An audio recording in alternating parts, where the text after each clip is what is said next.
Hello tout le monde, j'espère que vous allez bien. Alors aujourd'hui je vous retrouve pour une nouvelle vidéo.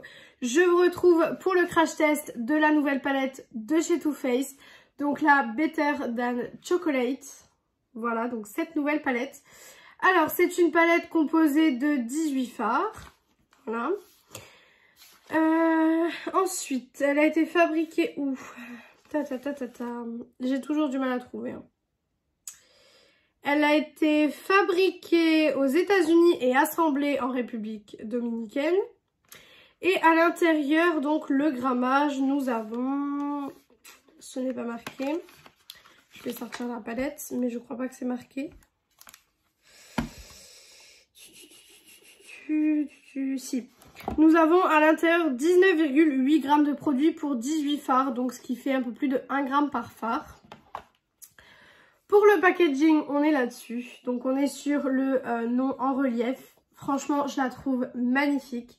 Alors c'est exactement dans le même format, vous savez, que toutes les chocolates. D'ailleurs, ça a un peu surpris tout le monde, le fait que ce soit dans ce format-là. Parce que d'habitude, à cette période-là, les palettes qui sortent avec ce format-ci sont des palettes de Noël. Donc les pumpkins, les gingerbread, etc. Et là, pour le coup, elle est sortie 1er septembre. Donc elle est sortie en milieu d'année, fin d'année. Donc voilà pour la Color Story. Je la trouve super jolie.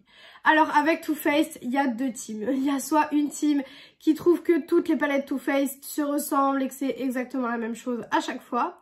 Et il y a une autre team qui trouve que les palettes sont sœurs mais pas jumelles. Voilà, donc moi je suis dans la deuxième team pour le coup. Je la trouve sublime, ce bleu est juste mais somptueux, franchement elle est magnifique.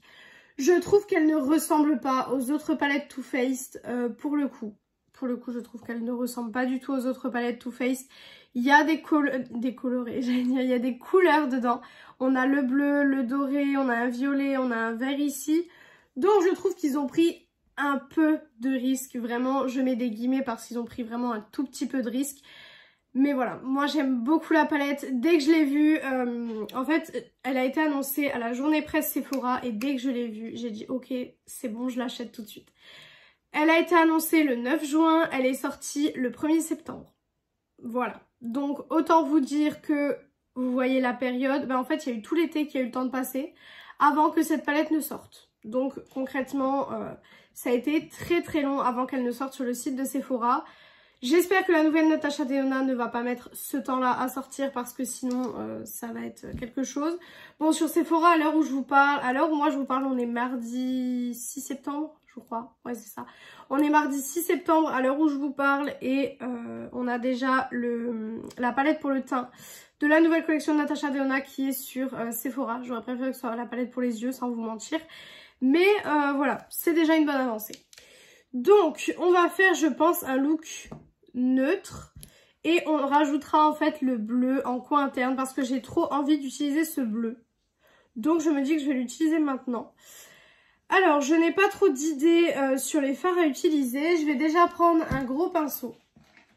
Hop, j'avais oublié de le préparer. Je vais prendre un gros pinceau comme ceci et je vais venir prendre le fard qui est ici qui s'appelle Buttercream. Donc, ce fard-ci.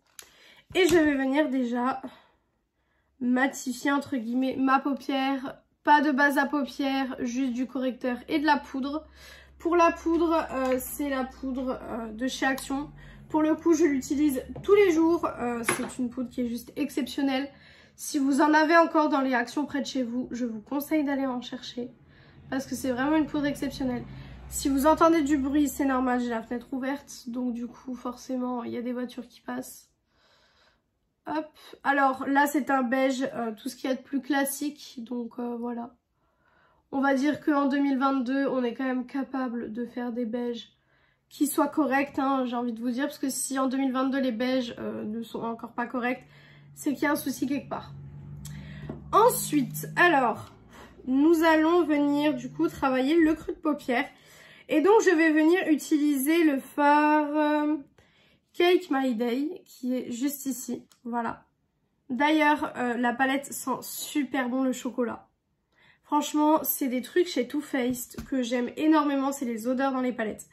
Tarte a aussi ce truc de mettre des odeurs dans les palettes, puisque Tarte, leurs palettes sentent le Nesquik. Donc franchement, quand vous vous maquillez le matin, c'est top d'avoir une odeur comme ça. Après, je sais que certaines personnes n'aiment pas les odeurs dans les produits make-up. Moi, c'est vrai que dans les produits teints, ça me dérange un petit peu. Par exemple, j'ai mon fond de teint, vous savez, Bourjois. Je l'adore, hein, c'est un de mes fonds de teint préférés. Mais il a une petite odeur. Donc moi, on va dire que là, ça me gêne pas parce que c'est pas trop entêtant. Mais l'odeur aurait été plus forte. Là, par contre, ça m'aurait dérangé. Alors, pour l'instant, on est sur un beau marron. Voilà, une couleur assez neutre. Moi, j'aime bien les palettes Too Faced tout simplement parce que c'est des palettes où vous pouvez faire des looks hyper simples mais qui ont quand même l'air travaillés en fait. Et c'est pour ça que j'aime beaucoup les palettes Too Faced. Et Too Faced, c'est quand même une marque, je trouve, qui est là depuis très longtemps et qui a su résister. Elle a résisté à la pandémie puisque beaucoup de marques ont fermé leurs portes à cause de la pandémie. Et Too Faced ont réussi en fait à tenir le cap de tout ça. Ils ont réussi en fait à se renouveler. Alors oui, pour certaines personnes, les couleurs des palettes sont toujours les mêmes, etc. Mais s'ils font encore des palettes comme ça, c'est que ça marche. C'est qu'ils ont trouvé leur public. Moi, je fais partie de leur public, mais encore heureux, chaque produit make-up doit trouver son public. Sinon beaucoup de marques seraient arrêtées. Mais c'est vrai que les palettes Too Faced, c'est des palettes, je trouve, qui ont une qualité vraiment, vraiment supérieure. En fait, ils ont une qualité supérieure à avant. Avant, il y a certaines palettes, par exemple la Chocolate Bar, je ne l'utilise jamais. Tout simplement parce que je n'aime pas la qualité de cette palette, donc je ne l'utilise pas. Mais il y a certaines palettes où leur qualité est juste exceptionnelle. Comme par exemple la Pumpkin Spice qui a été sortie en 2020, Noël 2020 il me semble. Cette palette était extraordinaire. Ensuite, pour venir foncer le look, je vais utiliser le fard qui est en dessous. Ou alors j'utilise celui-ci. Non, je vais utiliser le fard qui est en dessous. Je vais utiliser le fard Brownie Point qui est juste ici. Voilà. Hop. Je vais venir foncer le look. Et avec Too Faced, moi ce que j'adore, c'est que en fait, il y a des possibilités infimes de look neutre. Et c'est vrai que les looks neutres, moi je fais ça assez régulièrement en ce moment. Parce que comme j'ai dit, avec le travail, des fois quand je me lève, voilà, j'ai pas trop le temps. Là ça va, je vais avoir le temps un peu plus de me maquiller. Mais parfois j'ai pas le temps de faire des looks qui durent je ne sais pas combien de temps. Du coup les looks neutres, hyper faciles, où vous mettez 2 fards, vous mettez un lumineux et c'est réglé. Totalement le genre de look d'ailleurs que je fais en ce moment avec la Wild Tiger de chez Huda Beauty. Mais c'est pour ça que j'aime beaucoup les palettes Too Faced. Après, la palette qui m'a déçue de chez Too Faced en ce moment, vous le savez, c'est la Too Femme. Hein. La Too Femme n'est vraiment pas une bonne palette pour moi en tout cas. Donc voilà. Alors, en superposition, les fards se travaillent super bien. On voit bien la différence entre le fard que j'ai mis au-dessus et le fard avec lequel j'ai foncé le look. Donc franchement, pour le moment, rien à dire. Maintenant, on va passer au lumineux. Et vous savez que moi, le lumineux peut faire changer tout mon avis sur la palette. J'ai bien envie d'utiliser le fard Reality Shock, qui est donc ici. D'ailleurs, je viens de me faire une déduction en fait dans ma tête.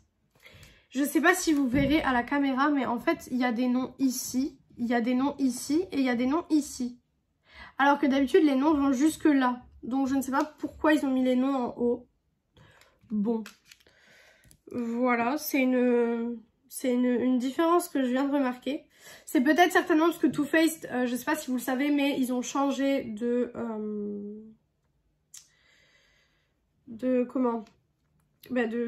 gérant en fait. Ce fard a l'air duochrome rose, il a l'air très joli. Donc j'ai utilisé le fard qui est ici, hein, le Reality Shock. On va voir ce que ça donne.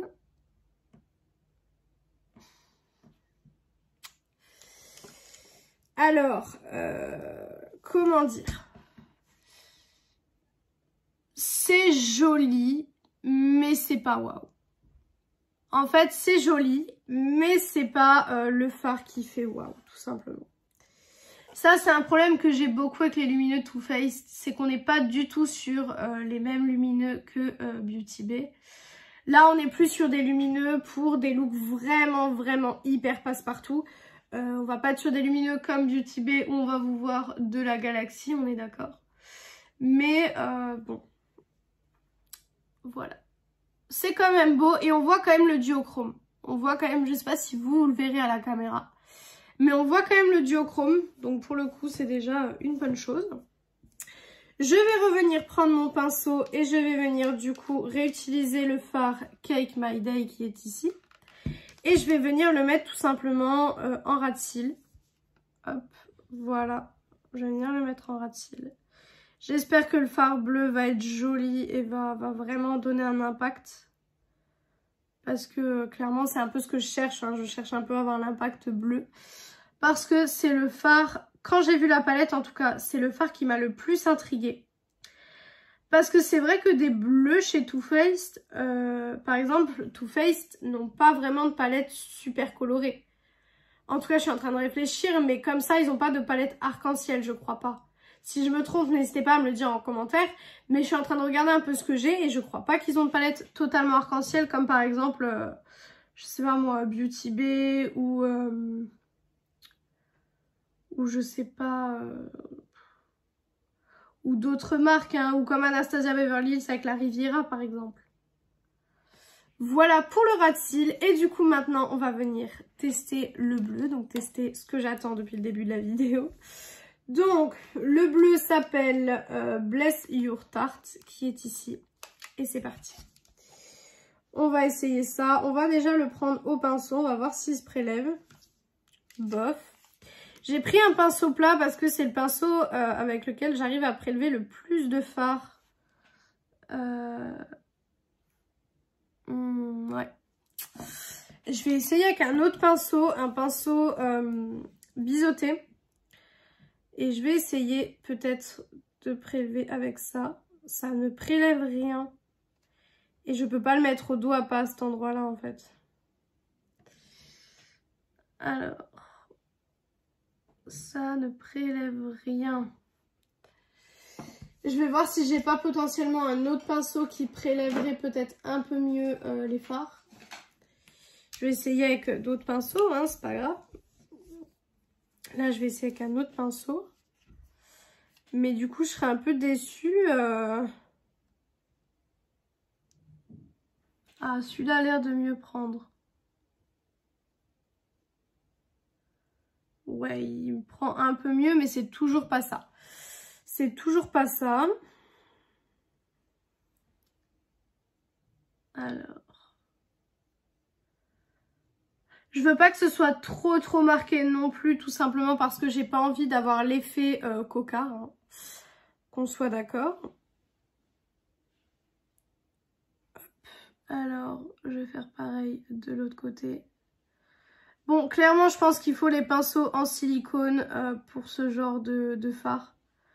Parce que là, ça ne se prélève vraiment pas bien. Alors, le bleu rajoute quelque chose. Maintenant, je sais pas si j'aime, en fait. C'est ça le problème. Ça fait pas un peu cocard, honnêtement. J'ai peur de m'être un petit peu foirée avec ce look en essayant de faire quelque chose que je n'ai pas l'habitude de faire. J'ai l'impression que ça fait vachement coca en fait, que ça fait genre vraiment une veine qui a explosé, vous voyez. Bon, c'est pas grave, on va rester là-dessus quand même. Je vais venir enlever les chutes parce que j'ai quelques chutes. Mais comme je vous le dis tout le temps, ça me gêne pas d'avoir des chutes si le fard performe bien. Voilà. Alors, je vais venir terminer tout ça, terminer les yeux, terminer le teint et je reviens pour la conclusion de cette palette. Donc voilà pour le look final, voilà ce que ça donne. Alors finalement avec le teint terminé, les lèvres et tout, je trouve que ça va, ça fait moins foncé, mais c'est un make-up très foncé, on est d'accord. Finalement, j'aime beaucoup le look, je trouve que c'est pas un look que je fais habituellement. C'est peut-être pour ça qu'au début ça m'a un peu choquée entre guillemets, parce que c'est pas quelque chose que je fais très souvent de mettre une couleur quand même vachement opposée et vachement foncée en coin interne. Mais j'avais envie d'essayer, et puis voilà, même si ça aurait été pas très joli, je veux dire, c'est pas la mort quoi, c'est du make-up, ça s'enlève le soir, voilà, c'est pas la mort. Donc finalement, en conclusion de cette palette, qu'est-ce que j'en pense ? Alors déjà, j'aime beaucoup le packaging. J'ai oublié de vous préciser, la palette est au prix de 49,90 € sur le site de Sephora. Donc déjà, le packaging, autant la boîte que le packaging de la palette, je le trouve très joli. Avec le petit relief et tout, franchement, je trouve que c'est un super beau packaging. Là-dessus, il n'y a rien à dire. Le fait que ça sente le chocolat, c'est encore une fois un super bon point. Parce que moi, vous savez que toutes les odeurs qui sont comme ça, gourmandes, j'aime beaucoup. Niveau de la Color Story, alors c'est une Color Story qui est quand même assez neutre, on est d'accord. Mais il y a des pops de couleurs, comme je vous l'ai dit en début de vidéo. Et franchement, c'est ça qui fait toute la palette, je trouve. Ça aurait été peut-être une énième palette que de neutre. Là, je sais pas si j'aurais été autant emballée. Parce que la Cinnamon Swirl qu'on a eue donc à Noël 2021 est largement suffisante niveau neutre, je trouve. C'est une palette que j'utilise d'ailleurs très rarement puisque il y a vraiment que du neutre. Mais celle-ci, je trouve qu'on peut rajouter des petits pops de couleurs. Je peux même refaire ce make-up en mettant le violet ou en mettant par exemple le doré qui est ici ou du vert qui est là. Enfin, on peut vraiment faire plein de possibilités de make-up et j'aime vraiment beaucoup cette palette. Désolée pour le klaxon. J'aime beaucoup cette palette, je la trouve magnifique et franchement c'est une super bonne qualité de fard. Donc pour le coup, si je devrais la mettre dans mes tops ou dans mes flops, je la mettrai dans mes tops tout de suite. Donc voilà pour cette vidéo, j'espère que cette vidéo vous a plu. Si elle vous a plu, n'hésitez pas à faire les petits trucs YouTube. Donc pourquoi pas mettre un like, commenter, vous abonner et partager la vidéo, ça me ferait très plaisir. Venir me rejoindre sur mon compte Insta Beauté qui est beautyaddict0805. Je vous poste souvent des exclusivités de ce que j'achète. Par exemple, je vous ai posté que j'avais été la chercher en magasin. Je vous ai demandé si le crash test vous intéresserait. Donc voilà. Donc je vais vous laisser là parce que la vidéo est déjà bien assez longue. Voilà. Donc j'espère que cette vidéo vous a plu. Et moi je vous retrouve du coup mercredi dans une prochaine vidéo. Ciao tout le monde.